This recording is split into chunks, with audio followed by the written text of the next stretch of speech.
First, thank you also for the opportunity to share about the experience. My name is Roy. I'm from Lebanon.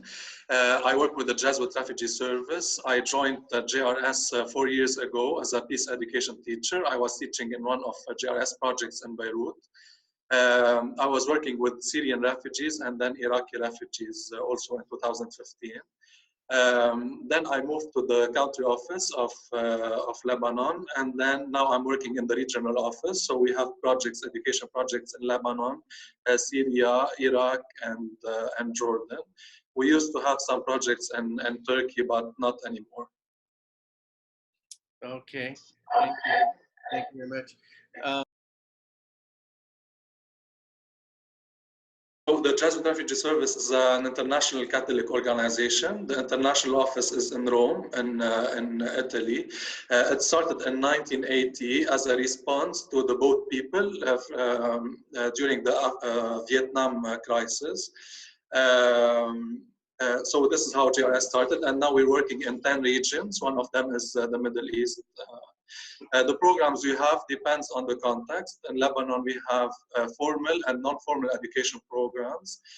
In non-formal, we started with the ALP Accelerated Learning Program, and now we are doing non-formal ECE, Early Childhood Education, in some locations. And in some other locations, we are doing formal education, as I mentioned. We also do home visits and assistance, food basket for some families in some projects also. And we have NEM-HPSS project, mental health and psychosocial support.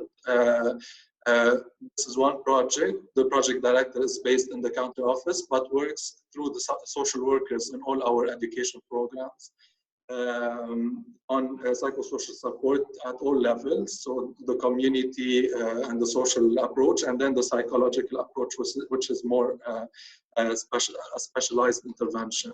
We also have social centers where we work with parents, but not necessarily parents, like adult refugees, men and women, but specifically women, where we provide basic literacy and numeracy, life skills, and some vocational training. So this is mainly what we are doing in Lebanon. In Iraq, we work in 2 different locations. We used to work in 3, but now the situation in Iraq is very challenging. It's changing all the time, so we are not sure where the people are and where they are willing to stay. In Iraq, we have learning support programs for children who are enrolled in schools in Iraq, but they go there for 1 or 2 days a week, because the education system is very weak now recently, and no teachers, very limited resources. So they go to public schools and they come to JRS centers to get some learning support. This is how they can pass their national official tests. And we also have MHPSS in Iraq, where the rate of suicide is very high, especially among Yazidis. And the Yazidi students in particular, and people who were brainwashed by ISIS. So now they are facing some challenges in reintegrating into their communities. So this is a huge need in Iraq. And I think this is a big concern to raise also for advocacy and communications also campaign. In Iraq, we also have programs for adults, women and men, vocational life skills and basic literacy. In Jordan, we are more into home visits, which is accompaniment also, which is one of the main missions of JRS, plus referral system through home visits also. And the second program, the main program, is higher education, what we are calling now professional and post-secondary education. The main challenge in Jordan is that people in Jordan, the humanitarian system in Jordan serves mainly the Syrian refugees. There are other nationalities, refugees from South Sudan, Somalia, Iraqi. They are not covered by any program, you know. So this is a huge challenge, and JRS is working with these people in addition to Syrians also, and some vulnerable Jordanians. Now we are reshaping our higher education programs, and in Jordan we did a needs assessment because we want to see how the higher education or post-secondary education can have an impact on the livelihoods of the people, how this can improve their life, not only theoretical impact. Now we are starting a new project in Jordan and Amman, which is a community center. We will be working with women and men on psychosocial also and mental health. And also with children who are attending schools and those who are not attending schools because of limited capacity or obstacles related to transportation also and the distance. So we will be providing them with non-formal programs, education programs, and we will be serving children from 6 to 18 years old as well, and also children who are a bit younger, so in early childhood, kindergarten, to make them ready also for formal education, basic education in Jordan. One of the main challenges, if I will talk about the educational challenges in Lebanon, is limited capacities in public schools, so there is overcrowding. Second is the historical political issue between Syrians and Lebanese, which makes integration or welcoming refugees a big issue, a big challenge. Third thing is the population of Lebanon is 4.2 million, and the number of refugees is around 1.5 million in Lebanon, which is crazy. So we can understand that, and this is a big challenge for us also, Lebanese who are working with refugees, because we understand the needs, we understand the suffering, but people with whom our families, our friends, they don't see it as we see it. So I was talking about education. One of the main challenges also is that the education system in Syria is very different than the education system in Lebanon. In Syria, language of instruction is Arabic, whereas in Lebanon, it's either English or French. It depends on the school you are attending. So even children who were in schools in Syria, they need non-formal education just to get more comfortable with the language of instruction, which is French or English, so they can continue their formal education. The Ministry of Education has done what UN agencies has done, I think, a good effort to develop a non-formal education framework. So we have clear pathways for children, refugee children. So if they can go to formal education, as I was saying, especially in second shift, because we don't have space in the morning shift, which is mainly for Lebanese children. We have non-formal programs like the accelerated learning programs, which is one level of education, formal education, but in 3 months. And they do this until they get to a level that is close to their age group, so they can go then to formal education. We have also basic literacy for children who have never been to school, so it's an entrance for them, so they can go after that to non-formal education, ALP, and then to formal education. And we have also the community-based early childhood education, which was developed by the Ministry of Education also, because one of the main challenges is in grade 1, the start of the basic education. They are not ready, they don't get any support from their families. I went to a French school, so I was supposed in grade 1 to be able to communicate in French, which is not the case with the refugees, Syrian refugees.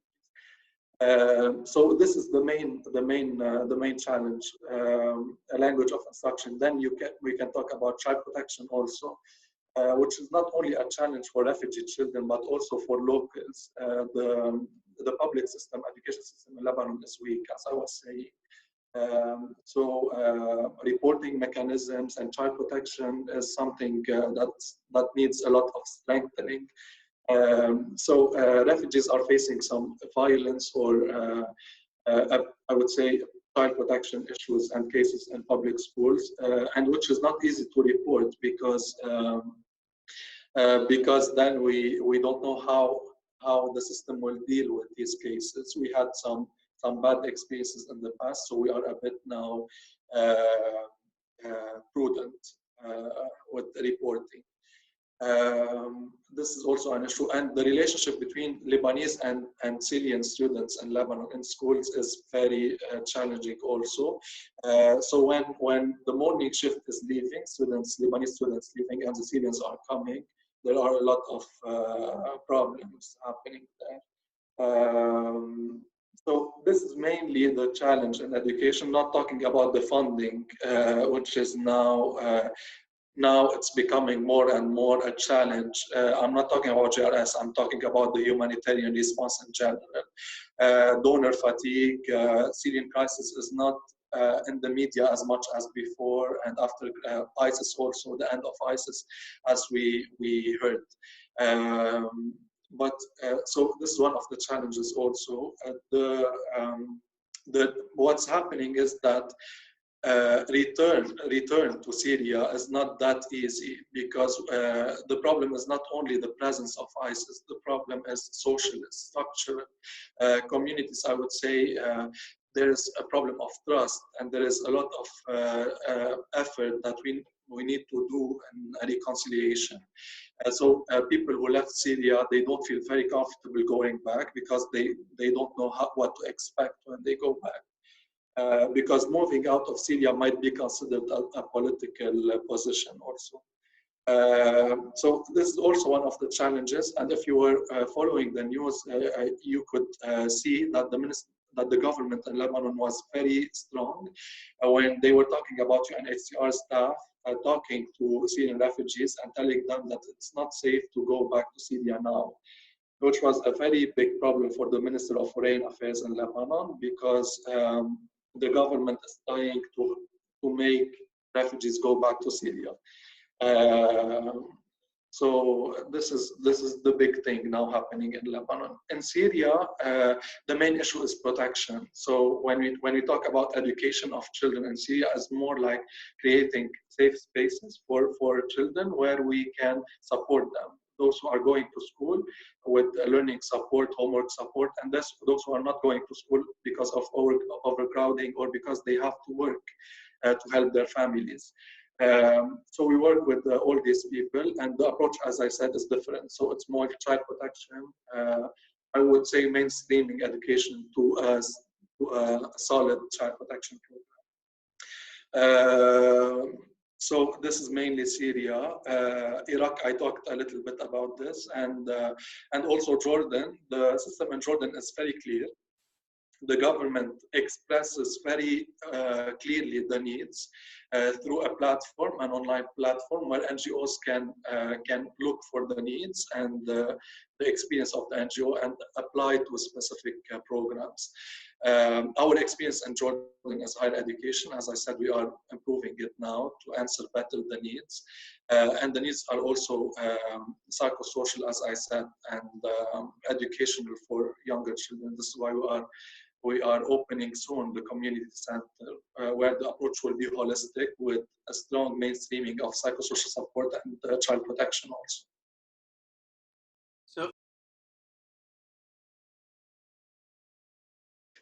So when you go to Iraq, you will see IDPs living together in camps or informal settlements.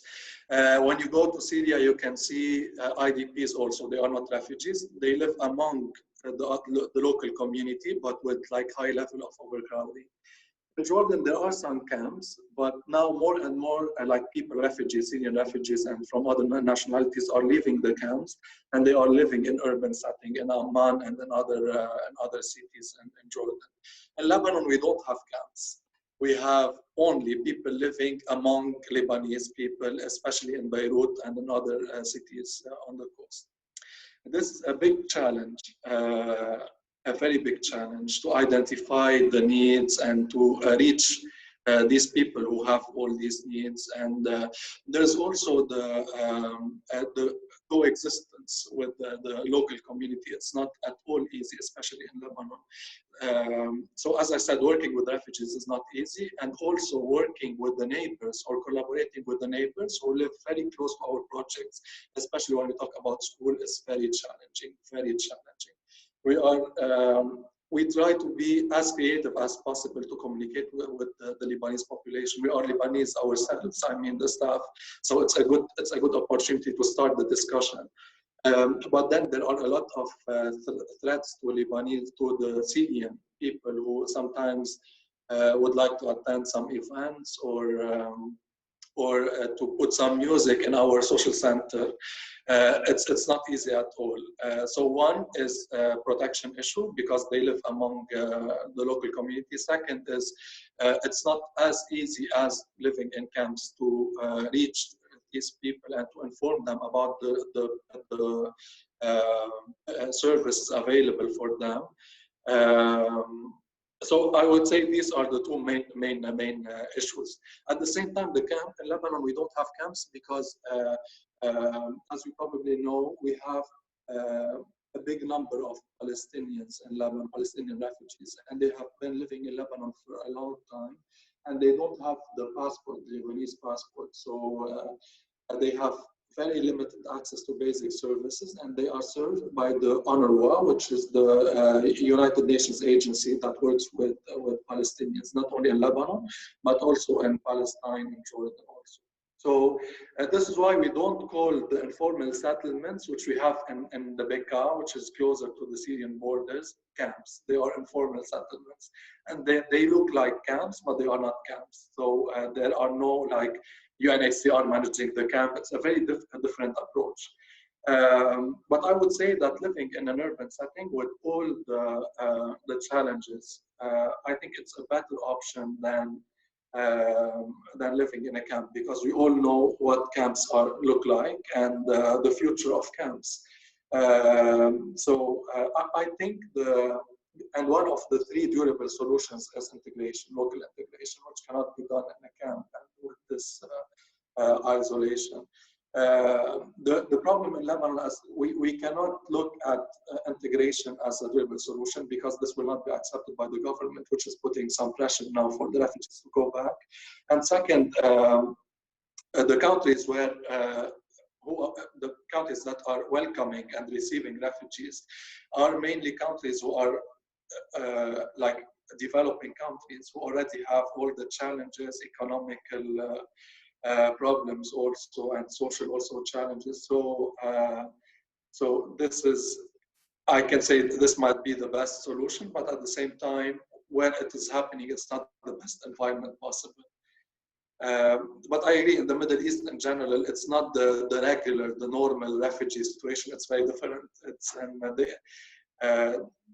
refugees live, among local population, in the streets, and you can see the change, especially in, let's say, in Beirut, in some areas where Christians live.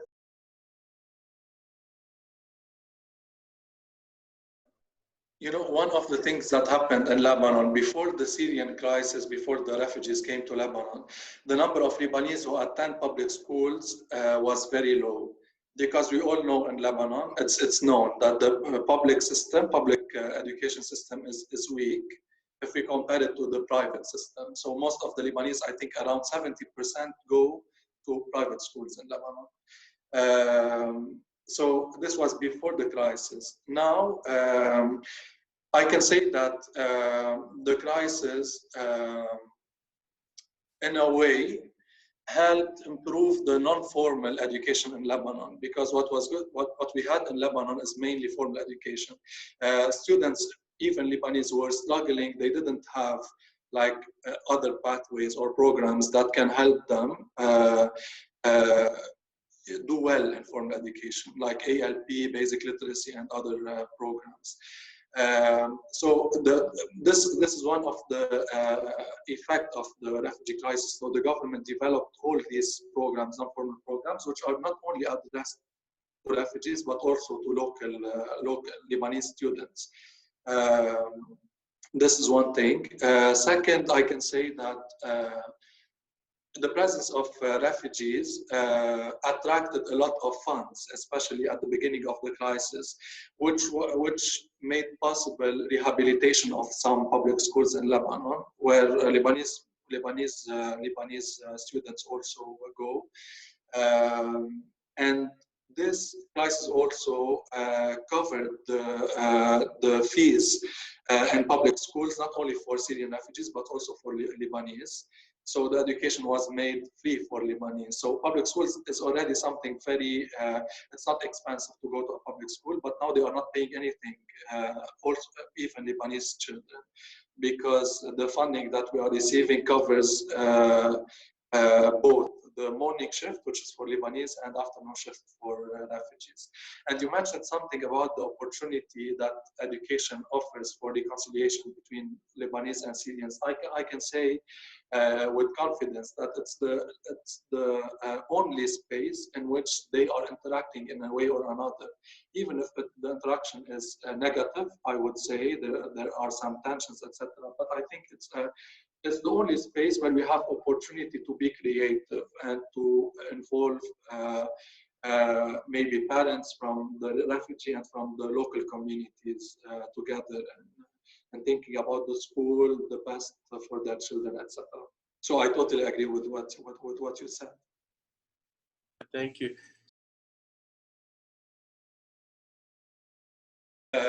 So we are using this teacher formation program in Lebanon and Jordan also, and in Syria and in Iraq. So I'm traveling there in September. I'm going to Iraq in September and in October to Syria for this training. I think the training, the main challenge is adapting the training to the type of education we are offering. So in Syria, because of the approach that I mentioned earlier, the child protection approach with some education needs a lot of. This requires a lot of adaptation of the teacher formation program. But I believe that the program was very helpful for me and for all the people who are using it to train people in the projects. So so what I'm doing is training trainers in some countries where we have people who can do the training, and in other places I'm going myself to do the training, like as I mentioned in Syria and Iraq. In Lebanon, we already have people, trainers, to do that. So one of the challenges, as I mentioned, is adapting it to the type of education you are doing. Second thing was before the first challenge was translating it into Arabic. So it was a very long process, and it's not a normal translation. So it should be translated, and then we in JRS had to look at it and to change some words also because it's. Some modules are very Ignatian, I would say, so there are some words to be used, etc. This was also a challenge, and I think the modules cover what we want, how we want to support the teachers. The challenge in training is that not only in JRS but everywhere, and we were going through it in JRS, is that we do a lot of training, and if we are not creating a support system for the people who are getting the training and follow up and the coaching, the training will be useless. So we go to a certain place and we train the teachers. The second day, it's the human nature. We go back to our old ways of doing things, how we were raised, because we tend to teach the way we were taught, the way we learn. So so now we are working on developing structures to support this training. And people who can be present in the project all the time to support the teachers through regular teacher formation, teacher performance assessment, formal and non-formal, very regular individual coaching and regular training, as I said. I think this was the main challenge, is finding people who can support what's happening before, during, and after the training. So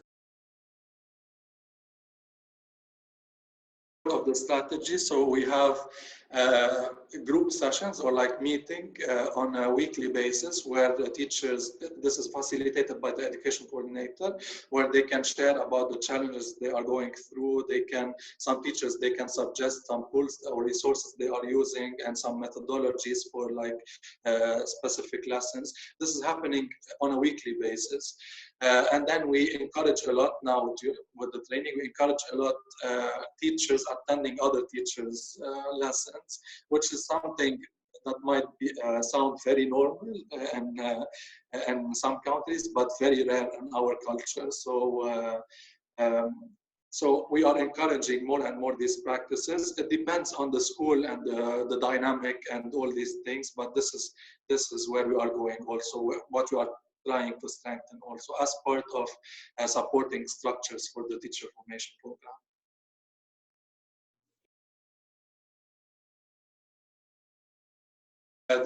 This is one of the biggest challenges, and it depends on the context also. So in Beirut, in Lebanon, we have qualified teachers who have really good education, and some of them, they already have experience and they join JRS. In some areas, especially in Lebanon, closer to the Syrian border, the early childhood education program in Iraq, we have teachers who have only high school, which is a big challenge. And this is how we got the schools. But now we are doing our best to support these teachers. And if they reach their limit, and the context is very stressful to work in such conditions. So some of them, they already leave, you know, so we hire new people, but it's a big challenge. The average, I would say, in Lebanon, we are looking for qualified teachers. And I think we are achieving some good results. In Syria, because it's a bit different, so we look, the profile is very different. So people who finished university studies, but who have more experience in psychosocial support and this component. In Iraq, it's very challenging, as I said. So if we have qualified teachers, this is very rare to have qualified teachers. So the training program is different, looks different. Syria and Jordan, we have, because we apply to implement projects, we have to apply to the ministry, as I said, to the government. So the government provides us with a list of qualified staff for each type of education or program. So this is not an issue in Jordan. The staff in Jordan is already good, and we cannot, this is not something that the government is providing, so it's not a problem. But in Iraq, it's mainly the issue, and some projects also closer in Lebanon, closer to Syrian borders. It's a big issue. So now you touched one of the daily challenges we are facing, like long recruitment processes and meeting a lot of candidates, and this is not easy. And then you can choose the best among the candidates who are applying for the position. Now we are adding like a second level of recruitment for teachers, which is they are asked to do a lesson, you know, in the presence of the education officer. So they are given a lesson, and they are asked to prepare it and then to present it, to teach it for the education officer. This is something we are trying to do, but again, it's not easy. With all the people leaving, all the people moving, because we work with some IDPs in some location.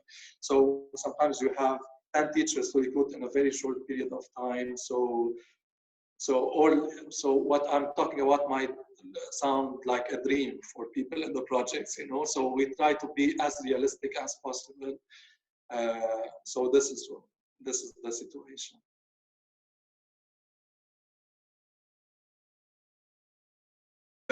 If you go to a public school in Lebanon, it looks like the regular school day. So it's very normal. There is no additional components. In JRS schools, again, it depends on the type of education you are providing. So formal, non-formal. Formal, we have some requirements. We have a lot of reports to do to the Ministry of Education. So the margin of being very creative is very limited, especially that the schedule is also very short, because we have to do 2 shifts to receive the highest number of children, because most of them are out of school, as I said, in some locations. So we have to decrease, you know, the number of hours for each shift. But the regular school, let's say a non-formal education program, like the program we have in Beirut, we use the Lebanese curriculum. This is required. We cannot use a different curriculum. This is one. But we add to it peace education programs, as I said. arts, physical education, computer, which is not compulsory in some levels and the education and the formal education level. There is a presence all the time for a social worker, works all the time with the students. And this social worker has to sit with every child once in the academic year. So we have 500 children, this is the average in each program, on each side. And some children, they need counseling. So they get this counseling from the social worker, and they get counseling from the psychologist, which is the project director of the MHPSS project that I mentioned earlier. There are a lot of parents coming also because we work a lot with parents, group sessions for parents, awareness session.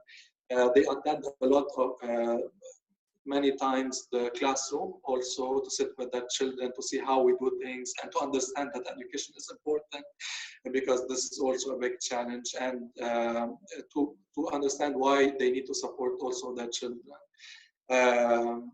So they work a lot with the social worker and with the psychologist if there's a need for that. The psychologists have regular group sessions also with the classrooms, with the children, on psychosocial topics also. We have a lot of events, we try to do a lot of activities, games, and all these things as much as possible. Trips also, because sometimes it's the only opportunity for children to go out. You know, they stay all the time and they're in one room with like 2 or 3 other families living in one room. So the school is a place where they can run. We take them trips to some lakes, to some parks also. We have a lot of clowns also coming into the schools. So this types of things. So it's not a JRS school is a very active space, very lively with, and you go there, you see that children are happy. This is what we try to achieve. And the Jesuit education, the center in the Jesuit education is not the curriculum, the objectives. It's mainly the child, and around the child we build all the curriculum, all the activities. So this is how we design our project, which is very particular, I would say. All the indicators, they are all centered around the child, and not only, and there is also the cura personalis, which is part of the Jesuit education. So it's being very attentive to each child. This is why we have the very strong psychosocial mainstreaming. So being very having a big attention to the development of each child, not only intellectually, but also emotionally, socially, etc. This is why also we focus on also coordination and collaborating with other Jesuit institutions who can come and do some activities, some medical backup also on children, legal advice for parents, with the Faculty of Law at the Jesuit University in Beirut, the MHPSS project, which is also in collaboration with the Jesuit hospital in Beirut. Also, we have this collaboration in Lebanon and Iraq. So psychiatrists coming, also working with parents, with children also. So this is this is how it looks like. So they come, they are happy. This is what we are trying to achieve, and also helping them to get ready to formal education, where they will have a lot of, they will be exposed to a lot of pressure also. Our programs are very flexible. So we started only with education, as I said before. Then we introduced the social worker, who was always present in the school, and then the MHPSS project. And then we have daily meals also and snacks for children, because we realized that they are not eating at home. And when they don't eat at home, they struggle a lot sitting in a classroom and listening to the teachers. We provide also transportation, because we noticed that this might be one of the obstacles also for children to come to attend the program also. So, this is what looks like looking at a child, which is not very, I would say, common in the humanitarian system, because we usually have proposals and then we stick on respecting the indicators on achieving the results. So I'm happy that JRS is that flexible on, and this comes from the Jesuit approach, also the Ignatian approach to education.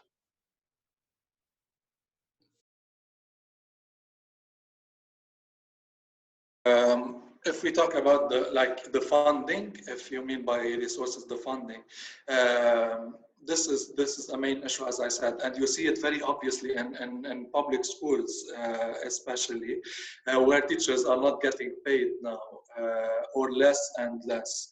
So the logical consequence of this is closing some schools and more children out of school. Which is a big challenge, because the areas where refugees are, they are very dangerous for children. So this is how you can see it, like teachers not getting paid and some schools closing. And we report to the Ministry of Education, I'm talking about the education sector, that we need more schools in some areas because there are a lot of out-of-school children, and we don't get any response. There are no schools that are opening because of the limited funding now. So you can see cut in the programs also. Like there was one of the components of the second shift in public schools was the social worker, like psychosocial mainstreaming also. And you cannot see it everywhere now in all the schools, and it's decreasing more and more because it's not regarded as something that's essential. So we are going now to essentials. And you can see that now people are trying to get more and more innovative in the way they are designing their project, because this is how you can get also. One of the challenges, if I talk about the political at the political level, is that the approach or the direction of the humanitarian assistance now is going towards combining or linking humanitarian to development. So this is one of the challenges in Lebanon, because I cannot talk about development including refugees in Lebanon. I can talk about development in Syria. But in Lebanon, development programs linked to humanitarian that serves refugees, this is something very problematic. So this is at the political level. This is what I can talk about, what I can say about this. And also the media, because it's not, the media is not covering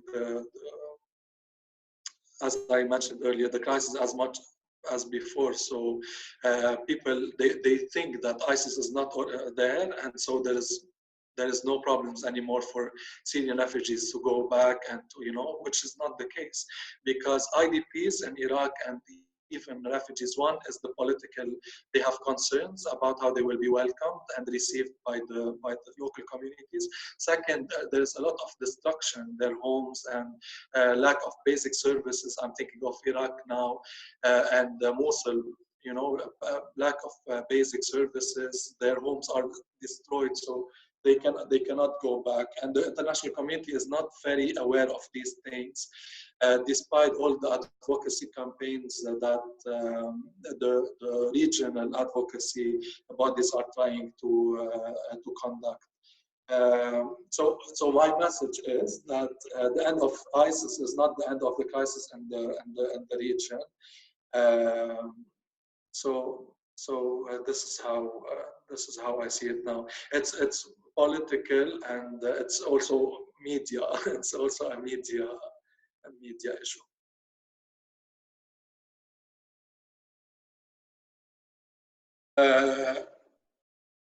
Unfortunately, I have been working in the humanitarian for some time now. So my experience is humble, I would say, like not. But I think that a lot of things are happening on a much higher level than where I am operating now. So a lot of funding was also even coming from in the last 2 or 3 years to the region, and we were able to implement some programs and for refugees and IDPs in the region, thanks to funding that was coming to the region to keep refugees in the region. So this is something we don't have any control on. So like European governments and so sending a lot of money to help refugees, but the intention is please keep refugees in the Middle East. Don't let them come to Europe. So this is something I don't have any control on. But what I think we can do is strengthening advocacy and linking it to programs. One of the main issues of advocacy officers in the region, and I think everywhere in the world, is the lack of communication and collaboration between advocacy bodies and programs people. So this is a main issue, and I think we can strengthen this relationship, this link, and focus more on the advocacy. This is what I think we can do at our level, you know, like people who work at the regional or local level. Yeah. Of course, JRS USA has been very helpful in terms of advocacy. They are, I think, our main support office in terms of advocacy. We have a regional advocacy officer, and she works closely with the people in JRS USA, because doing advocacy in the region is not easy at all, as you can imagine. So this is why we try to do it internationally, and JRS USA, as I said, and JRS Europe also, especially in Geneva and Brussels, they are also a big support in this. For you. First, I would like to thank you for this. It's always good to talk to people about what we are doing, because sometimes we put words on our daily routines. So this is a very good opportunity. If I want to ask for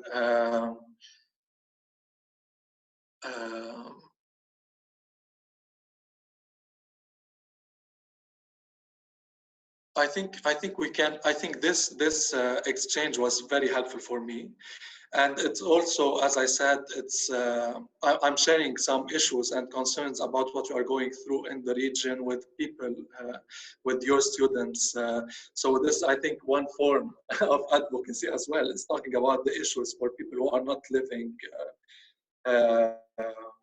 So I think that was a great support.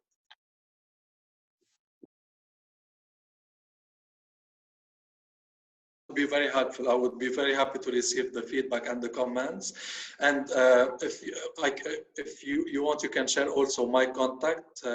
If they need anything, they are working on anything about the region, I can also help with this. Well, thank you again. I very much appreciate it. You're doing fantastic work. I have total admiration and awe for what you're doing. You clearly are very passionate, and your focus is on the child, which is so beautiful. So thank you so much, and my best wishes for your continued success.